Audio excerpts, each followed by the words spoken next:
I want to talk about Give Love, Give Life, about prioritizing national health care insurance for the women and children of America.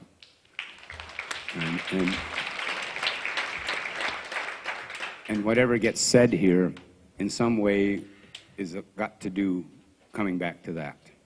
Because, you know, sometimes I think we don't recognize ourselves, you know, and I think, to me, that we live in a reality where we're surrounded by total chaos in the thing that goes on. It's total chaos.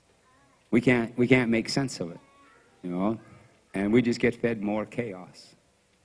And it's done and designed in such a way that it's never meant for us to make sense of it, because if we can't make, because in that way it can continue to feed off of us. In my reality, everything is about energy. Everything. Everything that's ever going to happen in this human dimension that we're in is about energy. All right? Human being. One way, spirit, energy, essence. But human being. And we have, so our energy is in the being part of human. I mean, in reality, we're beings. We're beings. We're beings being human beings. Right? All right? Because being just is. Being just is. Being just is.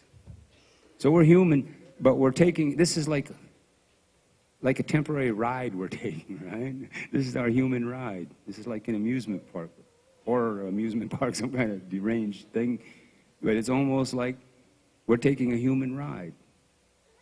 We're born as being into human. We're going to be here for a while, and we go back to being.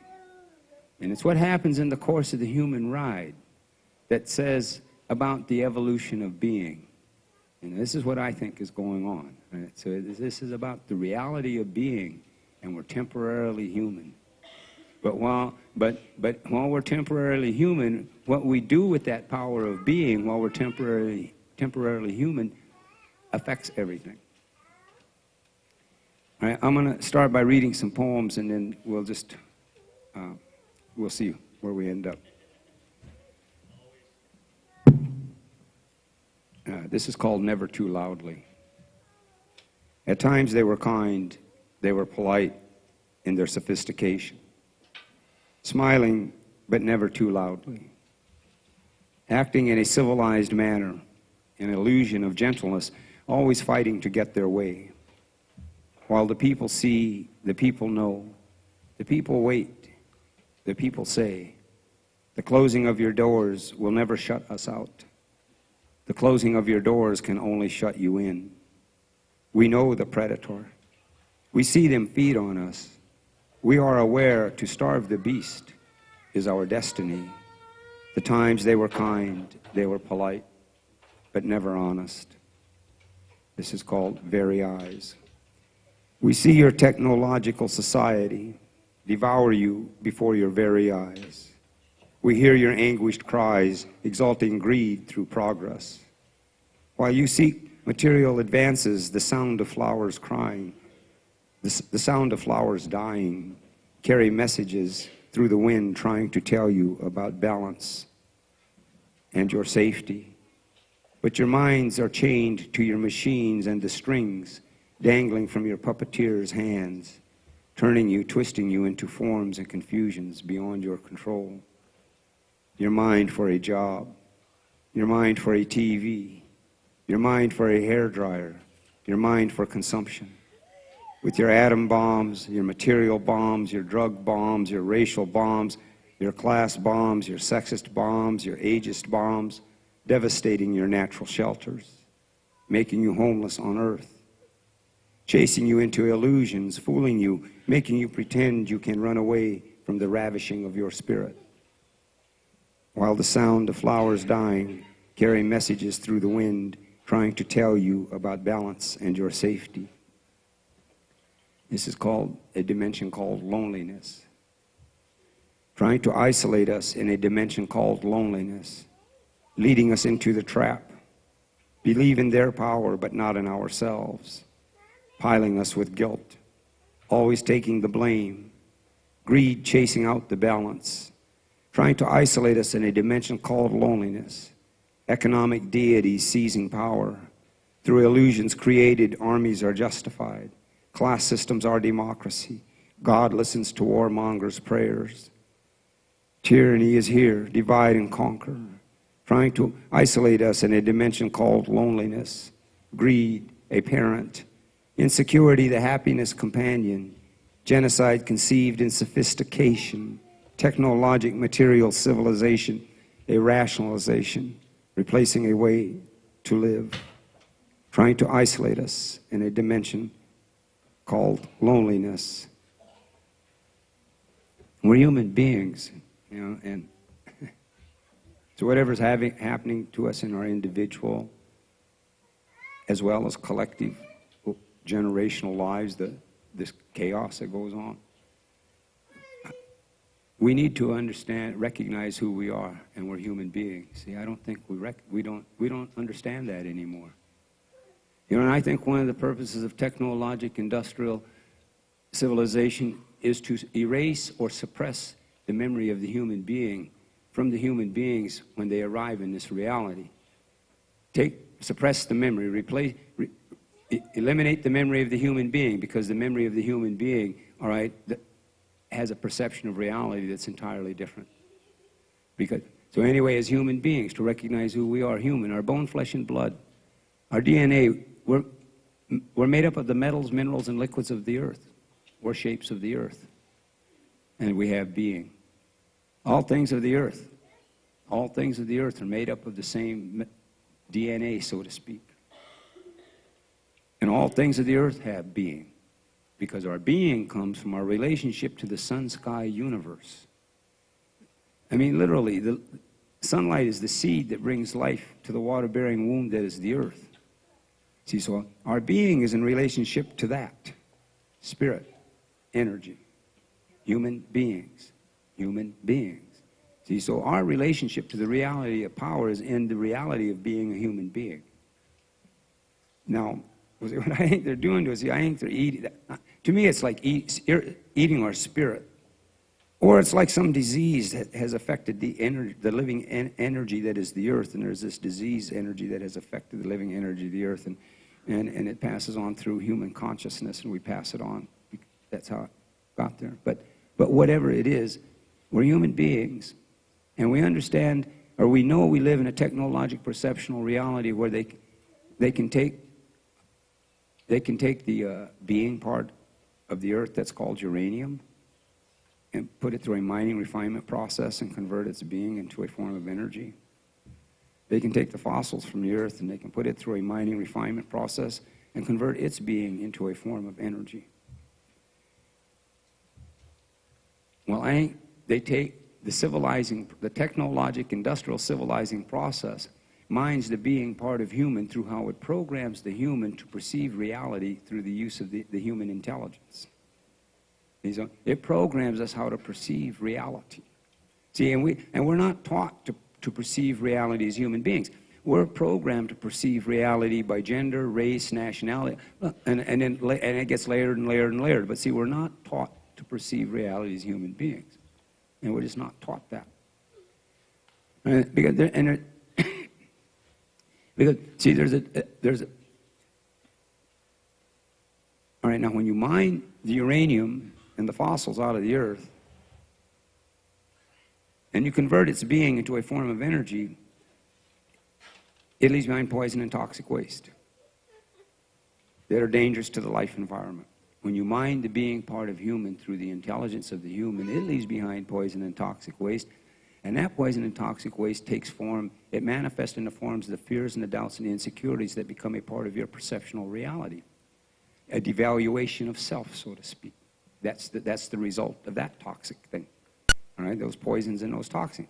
So there reaches a point when the human being doesn't think like a human being, but participates in this reality from the basis of their perception of their inabilities, their fears and their doubts and their insecurities. See, now power, to understand about the reality of the power of our intelligence, right? The reality of our power, the power of being. as manifested through how we've been either programmed or taught to perceive reality. Now, the power of being as manifested through how we've been programmed to perceive reality, programmed with the fears and the doubts and the insecurities. Have you ever felt powerless? And when you feel powerless, how bad can you make yourself feel with your fears, your doubts, and your insecurities? I mean, how bad can you make yourself feel when you're feeling at your most powerless? And then how does this affect the people around you? Reality is that is power. That is your power. See, this isn't an issue about powerlessness. It never has been an issue of powerlessness. Maybe an illusion it is created to get us to perceive ourselves that way, but the reality is, see, we are energy units. We're power units. We cannot help but be, as long as we're here in this form. See, it's just how that power, that energy, that spirit is used. So obviously, you know, if we can make ourselves feel miserable and affect the people around us, well, see, now here's individual power. Here's a manifestation of power through our creative intelligence individually and how it spreads. All right? We see that through the negatives. Well, but this is a sign of the power of our intelligence, our creative intelligence, being used incoherently and chaotically. So just try to think of what could be accomplished if we understood to use that power clearly and coherently. It would be, the power would still be power. Now, this is the power that we have as human beings. And you know, it's like we look to about spirituality. Now, I'm not, you know, don't misunderstand here.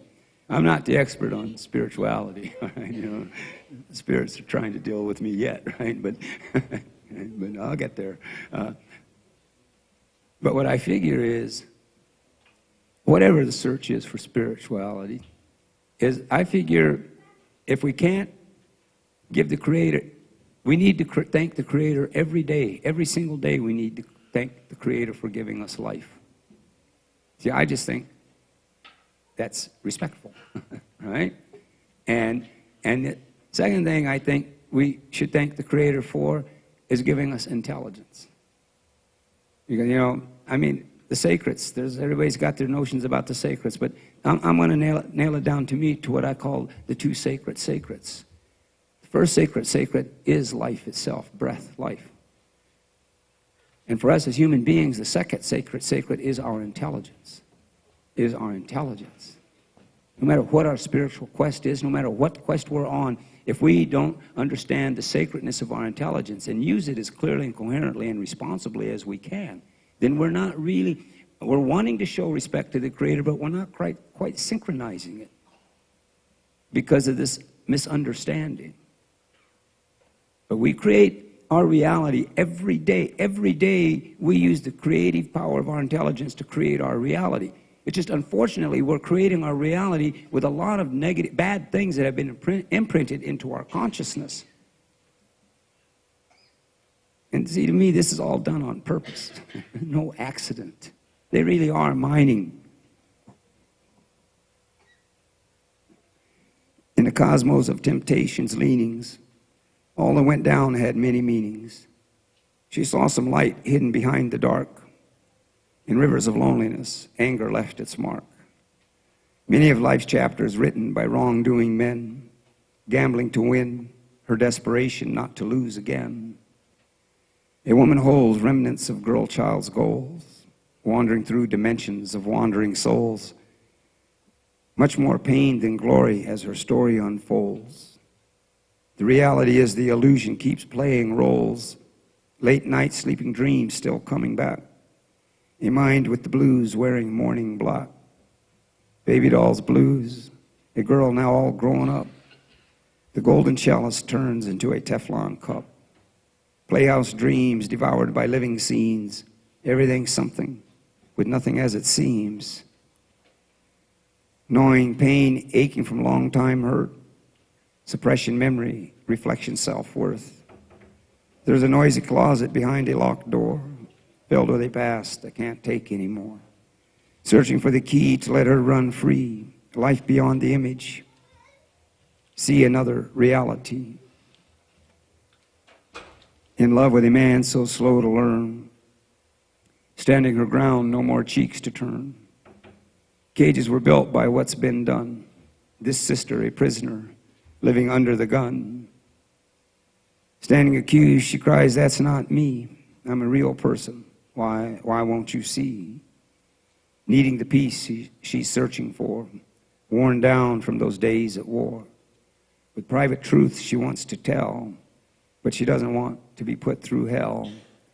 When she finds a love that can understand, she'll be free, having found a promised land. And in our reality as human beings,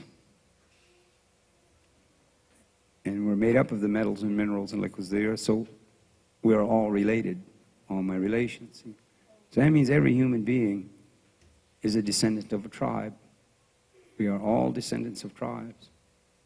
And we have encoded in our DNA a genetic memory, and this genetic memory just kind of basically, let's say spiritually, carries the experience of the whole trip, right? From the collective to the individual.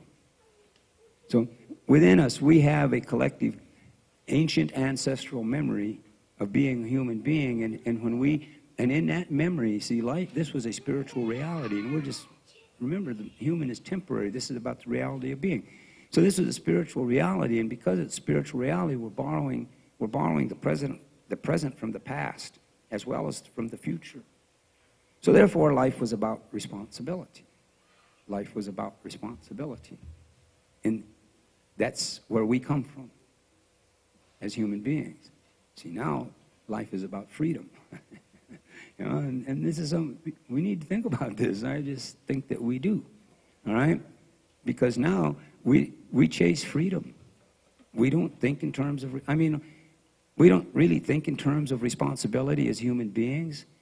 You know, as layered identities, gender, race, class, sex, all those things, we think in terms of that kind of thing. So in those terms, responsibility is you pay your taxes and you pay the rent, and you pay that credit card bill, right? And you do what God tells you to through the words of men. And to me, see, that's not really about taking responsibility. And I don't think that we can take responsibility until we truly understand the power of our intelligence. You know, it's like, in this reality that we're in, this mining process I'm talking about, I think we should believe less and think more.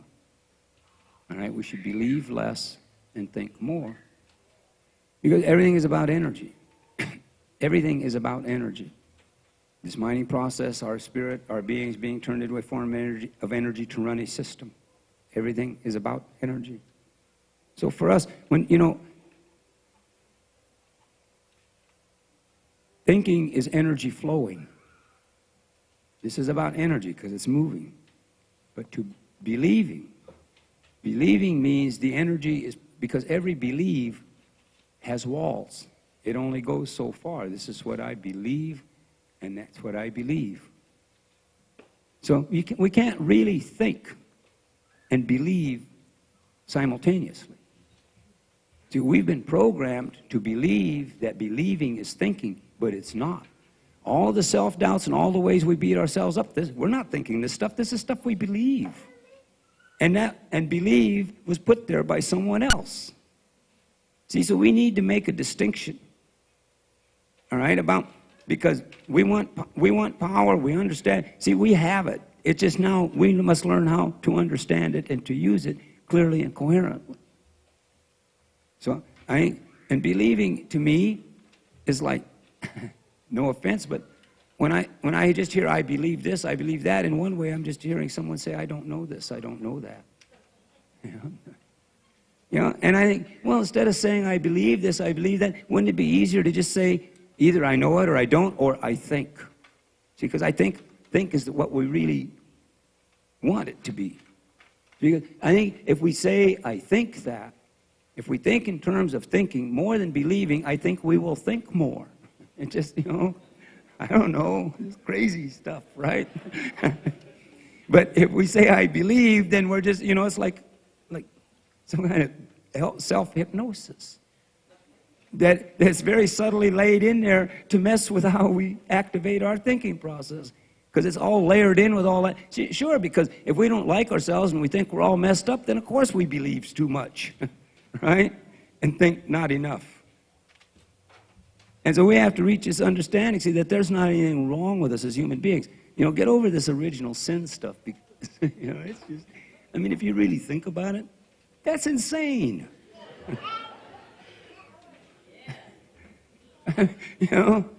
Really. That is insane. See, now you know why I want to be crazy. I mean, I want to be. Right? You felt have you ever felt you were going crazy? And then you fought it, didn't you? Fools. No offense. Really, it might have been there to save you. Right? This is serious stuff here, man. It's all in how we perceive reality. But we have no reason not to like ourselves because this original sin, guilty. I'm not guilty of anything. I'm not even guilty of the stuff I did. All right? But I'm responsible for every ripple I've ever made in this reality. See, that's reality to me. It's about being responsible. Guilty? We're not guilty. This isn't about that kind of thing. I mean, in the ancient collective ancestral memory, when we were born into this reality, it was like an exchange of gifts. It was life to life. And when we left, it was still, I mean, what's called that, but in a way we were just going back to the ancestors. So there's a sadness, but there's this understanding. See, so it was always about a giving and a gift. It's only when God took the male form, all right, that it became a sin. And it became a crime, a moral crime. And I mean, if you really think about that, I mean, if you just put some coherent thought in it, see, this doesn't make very much sense. Committing a crime for being born, and therefore you have to be obedient to the male dominator chain of command. Because is that not what the result is? This doesn't, and because about, in the earth, see, in our collective tribal memory, see, the earth was the mother. And in the role of the society, the woman was looked upon, well, she represented the earth, I mean, really truly represented the earth because she brought life the same way the earth brought life. You see this happen. So the female part of life was recognized and respected as sacred because the earth was recognized as the mother, and then the females who brought life were recognized. So that was recognized as sacred. All right? And we didn't, and the spirit, there was a creator created it all. And any human worship that we did it to the ancestors. See, and then it kept everything a nice balance. Father sky, mother earth. See, but then when this other thing, when religion appeared, and religion, there is a difference between spiritual, there's a spiritual way of life and there's a religious way of life, and I'm going to, and this is reality. All right? But remember, I'm crazy. All right? But there's spiritual way of life. Spiritual way of life is based upon responsibility. Religious way of life is based upon obedience and subservience to the chain of command. As they attacked the tribes, the human beings, as they attacked the human beings throughout history to impose this male dominator, industrial, mining, religious tool upon the consciousness of the tribes, as they did this, they did it to all of the tribes. What they did to the Indians here, they did to the tribes of Europe. Maybe they did 1,000 years or 1,500 years before that. But, so by the time the tribes of Europe got here, they didn't know they were human beings anymore. See, we know that the memory can be erased in a couple thousand years, just historically speaking.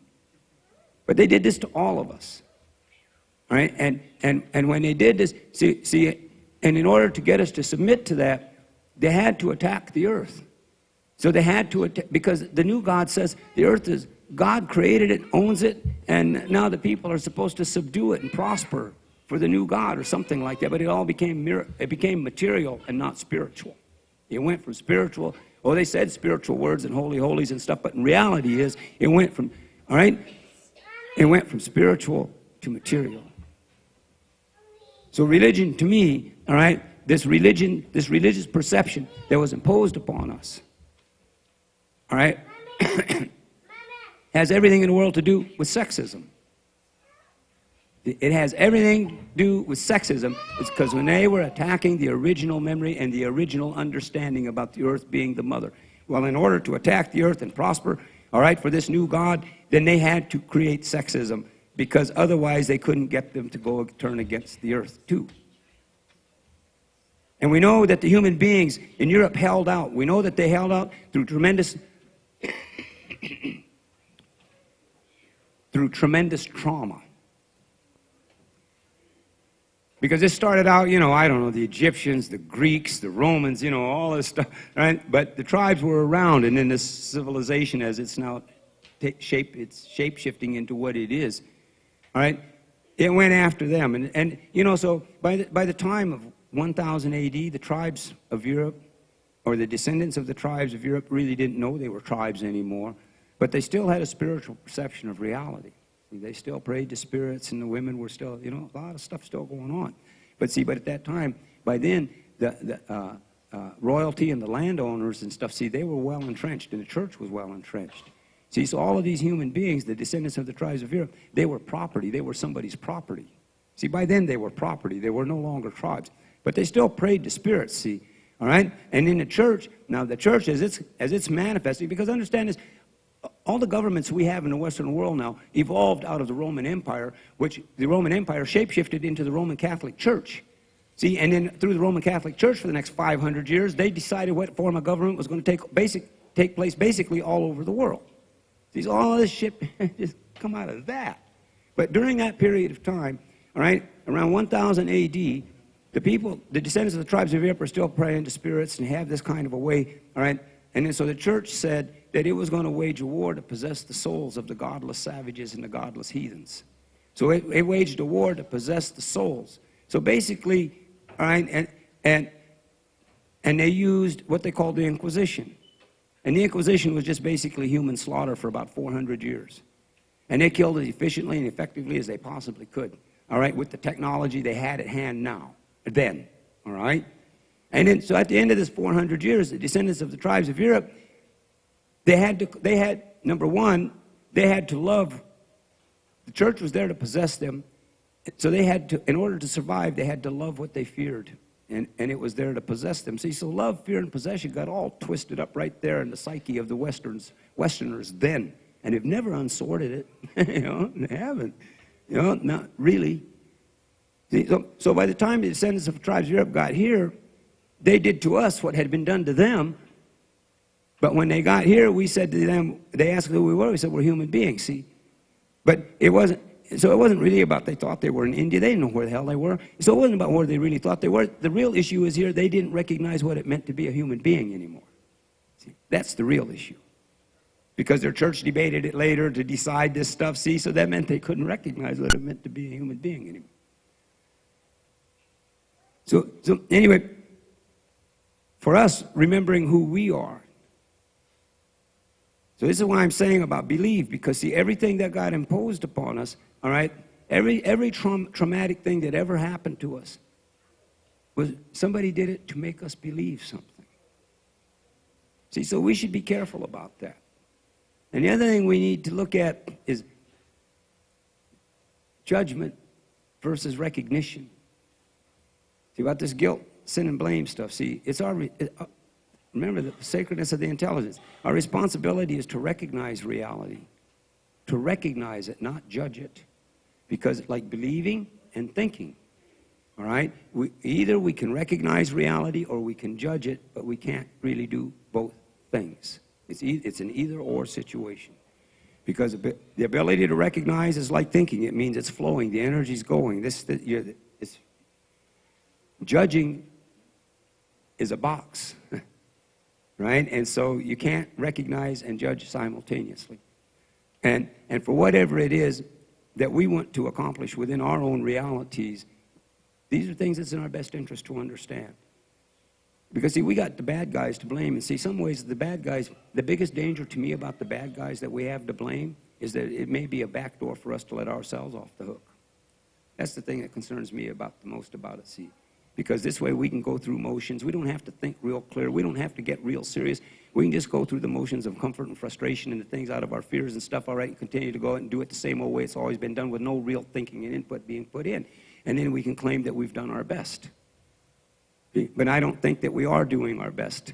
I mean, I think we're emotionally reacting to the situation that's going on around us, you know, and when we're emotionally reacting, anytime we emotionally react, I don't think we put clear, coherent thought into what we're doing. You know, because everything is about energy, see, and I know the energy that we have collectively amongst us, all right, will more than suffice. It's just us finding a way to understand that is the best way for us to use it. Am I making sense?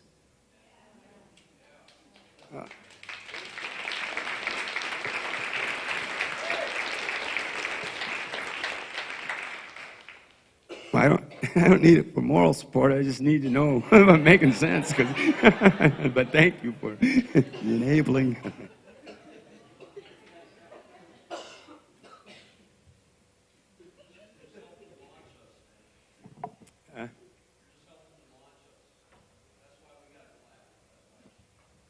Oh, okay.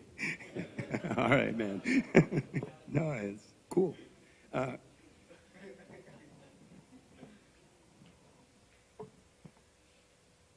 Last rush in Babylon. Voices catching up. Voices catching up. Watch out, child.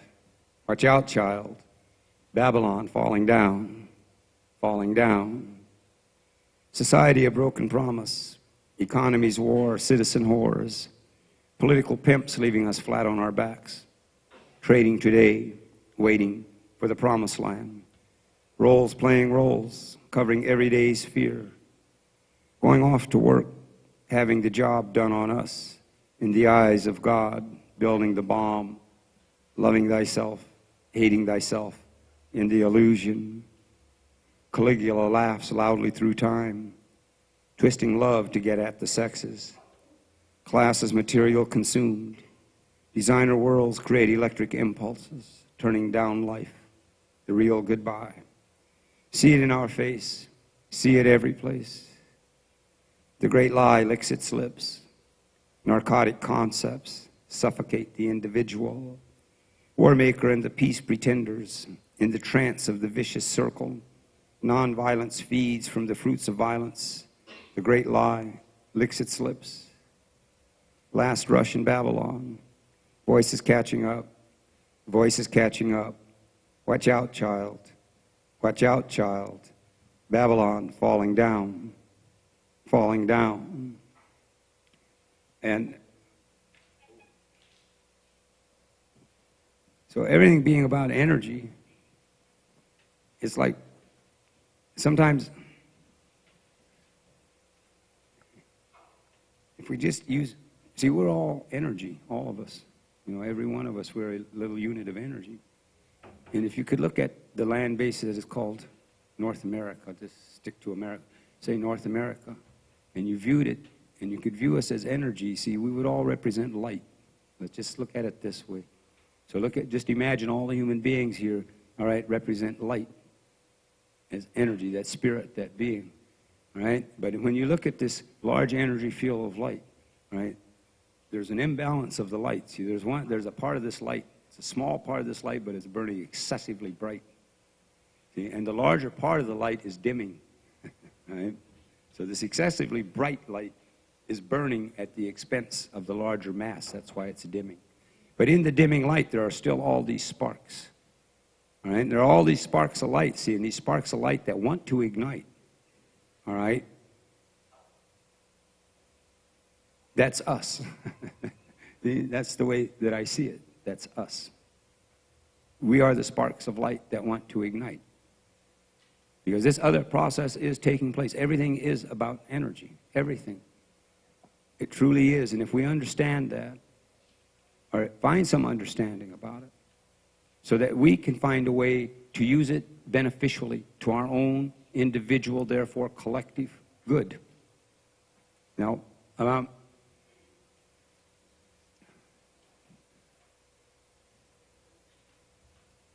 because when I look at what's going on in this political situation that we're in now, they're all lying. I mean, you know this, right? They are. All of them are lying. I mean, they just are. They can't help it. They really can't. And they can't help it because they know in our own way we want to believe them and we can't help it. I mean, no offense to anyone, but and when I look at it, because like I'm a non-voter, right? I'm a member of the largest political party in America, right? Right? It means something to me. Finally, a part of a majority. But when I look at this thing about voting, all right, I look at, because I'm saying about having the convenience of bad guys to blame. But when I look at the voters of America, and I don't mean any offense to anybody or anything, but, I don't think they take it, I don't understand it.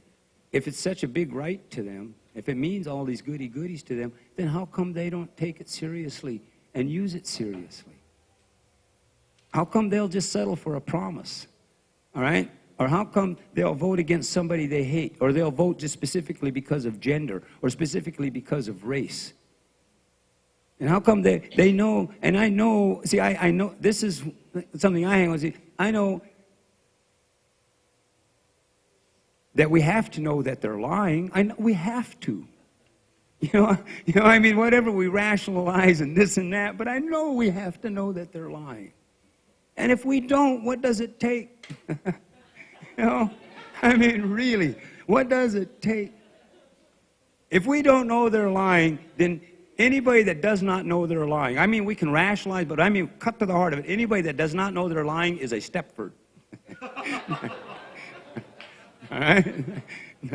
So let's do our own little test. Am I or am I not? See, but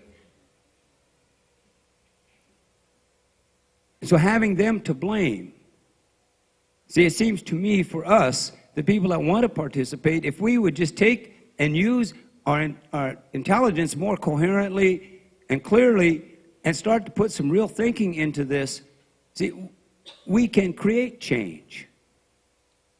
Because a lot of this other exists, all these other situations exist because we've been kind of traumatized, all right, into not understanding the value of our own intelligence, and I'm saying it's time to get over it.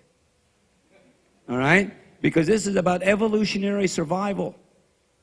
What is it? What is it? Something, necessity is the mother of all invention? Well, this is about evolutionary. Because see, the Creator, whatever Creator gives us human beings intelligence, see, and it's such a sacred and a powerful thing for us. Because the thing that rides with the intelligence thing, the other part that goes with the trip, see, is if we use it clearly and coherently, because we generate energy, and if the energy we generate becomes diseased, and it becomes diseased and life-threatening to the life environment, then we must perish. Right? See, so if we use our intelligence as clearly and coherently as we can, then the longer we do that, the longer we as human beings stay in the evolutionary reality. But if there ever reaches a point when that individual collective light intelligence I'm talking about becomes so, it's all chaotic and incoherent, affecting the balance, then it will be evolved out. See, so it's us, so we influence the future. We influence it no matter what we do, because we all bring intelligence to the thing. Right?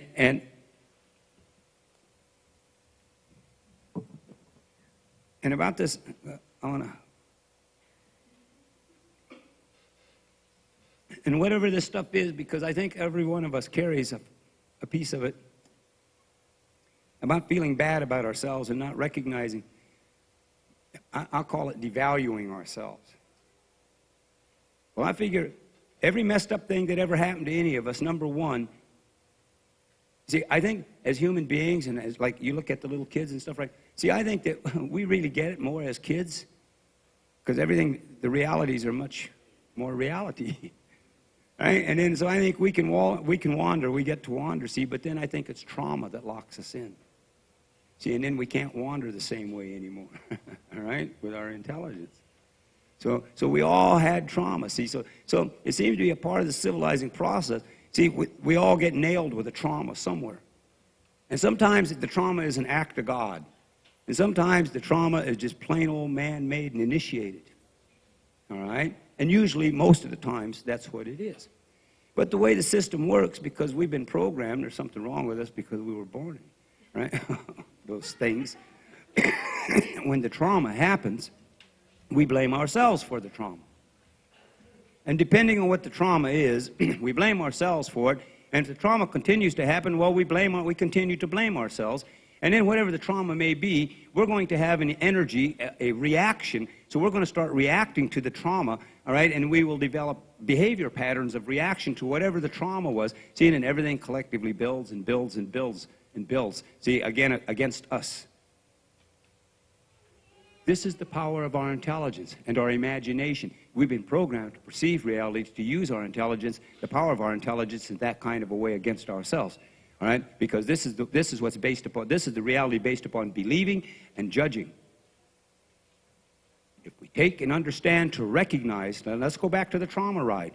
Let's go back. If we go back and we look to take the time to recognize every trauma that we ever had, we didn't ask for it. All right? We never asked for it. That's significant. All right?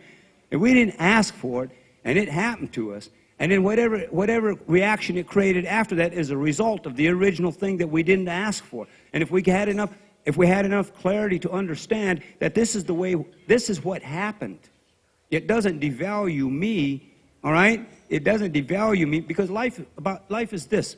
We enter into it, life is a continuum of experiences, one experience after the other.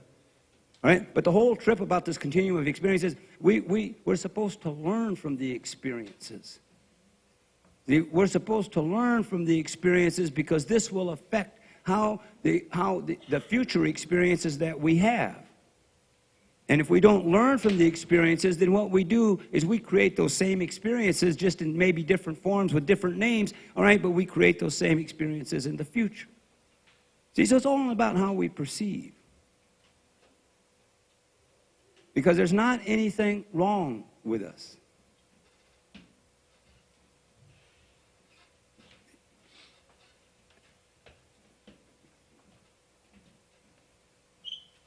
See how I handle it?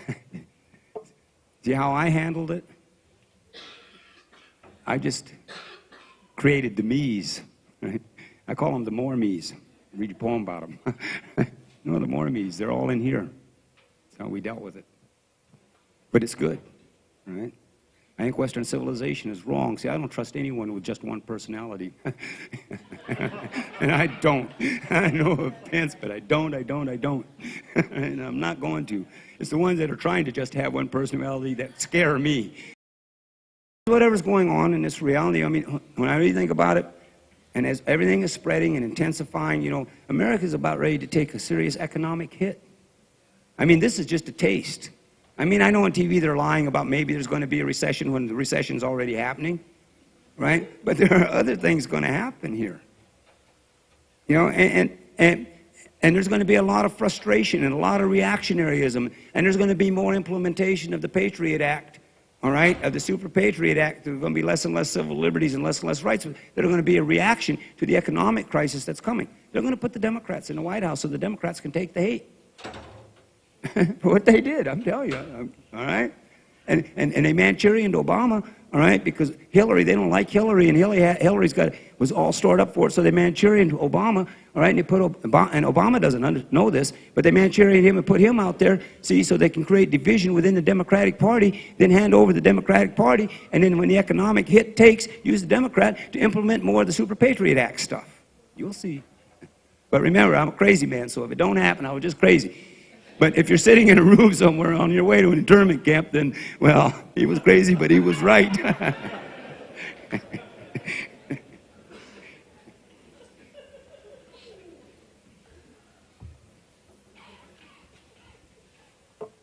I'm poor, can't afford a therapist, you're it, right? You got to let it out, man, because if you don't, you don't know where it'll take you. I took that ride. So anyway, what I'm getting at, see, things are going to get a little rough. But we have the intelligence and the ability to deal with it. And we really need to start thinking about that now. Because, you know, to me, they're that predator, but that industrial ruling class.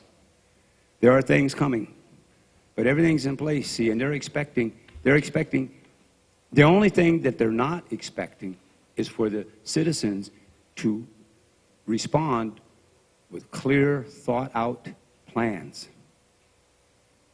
What they're expecting, and what will happen, is people are going to start emotionally reacting, and then the state will use that as justification. Right? See, it's time, you know, because, you know, it's really, because the real issue about what we're going to do, to me, Gandhi was part right with nonviolent civil disobedience. He was headed in the direction. All right?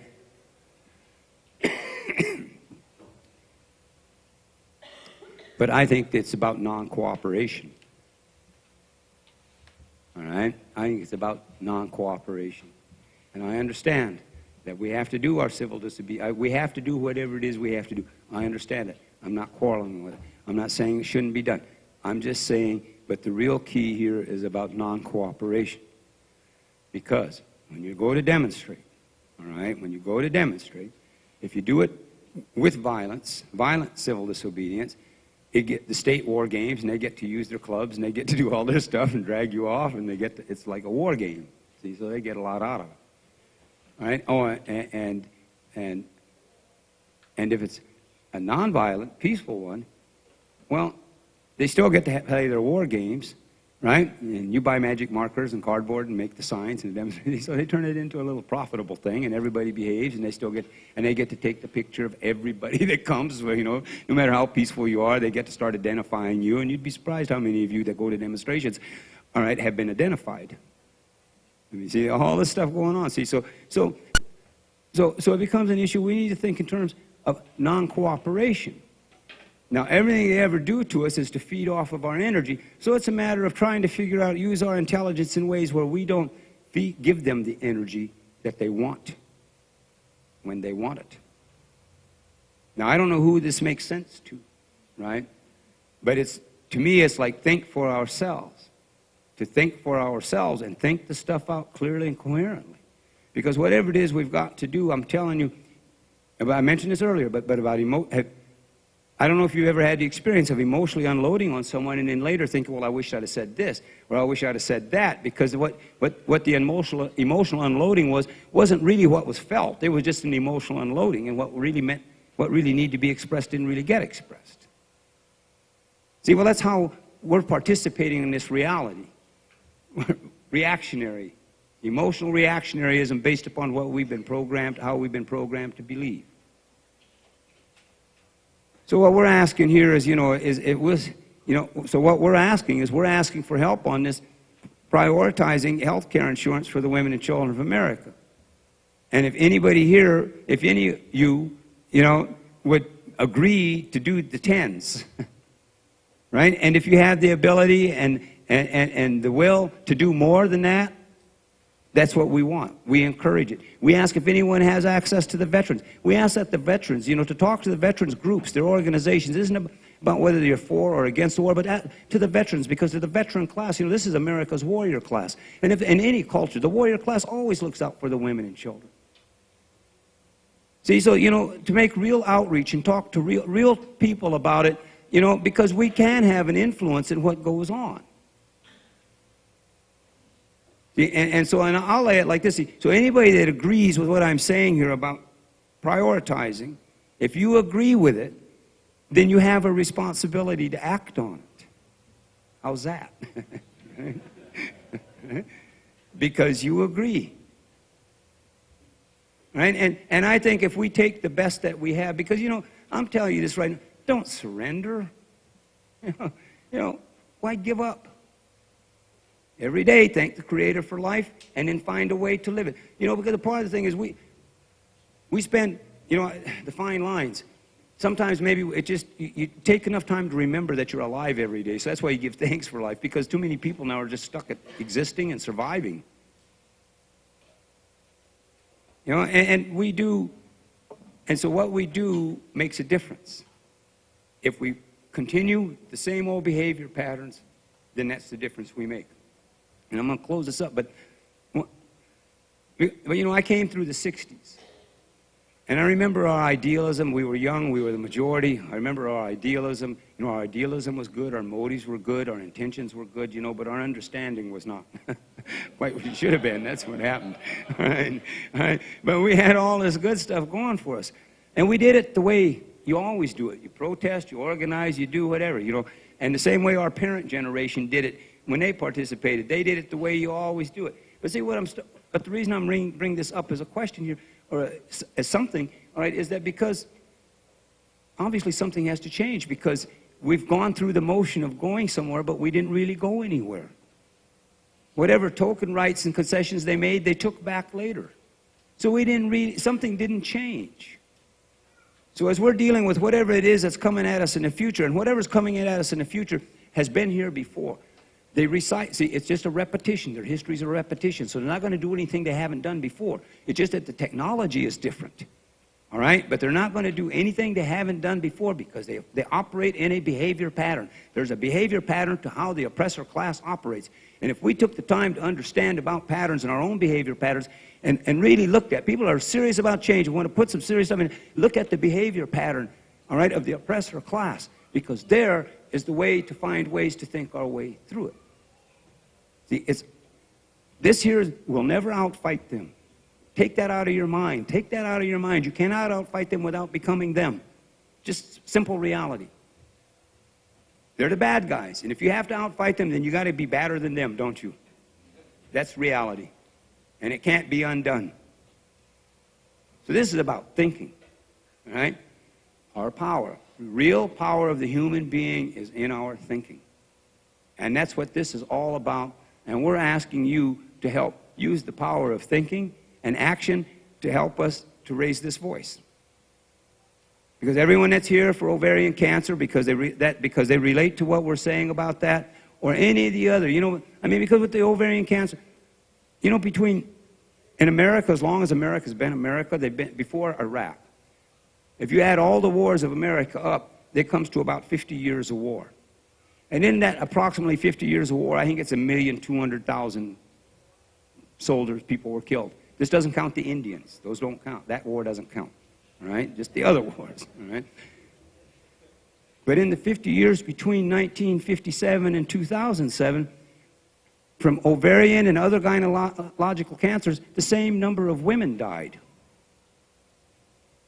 But when they fought those other wars, you know, they put heavy economics into that, into buying bullets to arm their soldiers and whatever, you know. But in this other one, they put minimal. See, and that's what really opened our eyes. See, and we're just talking about the ovarian and gynecological cancers. We're not really including all the other illnesses that affect. So we figured the best way we could get somewhere is if we could find a way to get more people, you know, be inclusive of more people with this. And that's just straight where we're coming from. So any way you could help it would be greatly appreciated. You know, and because we know that this could be done. And I don't want to lay anything on you. So if whatever, you know, if I'm getting too pushy, you know, deal with it. And just do what I said, okay? Damn.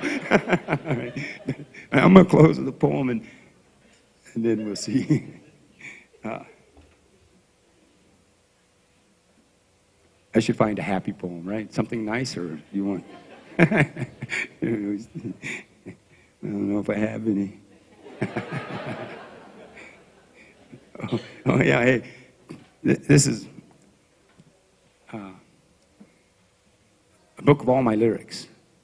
So I think it's like 10 or 11 albums worth of lyrics. And it'll be out in May. All right, Fulcrum. Somebody? Fulcrum Books. I knew it was Fulcrum, but I didn't know what goes with it.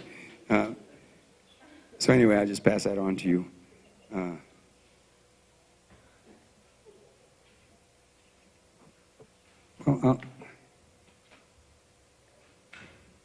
So anyway, whatever I said that made sense to you, I'm glad that it did. And if it didn't make sense to you, I don't want to hear it. and if it didn't make sense to you, you shouldn't dwell on it either anyway, right? Just we all move on. Okay, this is called See the Woman. She has a young face, an old face. She carries herself well in all ages. She survives all man has done. In some tribes she is free. In some religions she is under man. In some societies she is worth what she consumes. In some nations she has delicate strength. In some states she is told she is weak. In some classes she is property owned. In all instances she is sister to earth. In all conditions, she is life-bringer. In all life, she is our necessity. See the woman eyes, flowers swaying on scattered hills, sun dancing, calling in the bees. See the woman heart, lavender butterflies, fronting blue sky, misty rain falling on soft wild roses. See the woman beauty, lightning streaking dark summer nights, forest of pines mating with new winter snow. See the woman's spirit, daily serving courage with laughter, her breath a dream and a prayer. So I thank you for taking the time to come here tonight, and thank everyone for, the people that put this together and got me here. And I just trust we'll see each other again somewhere along the way, right? We're all headed the same direction, yes? Peace.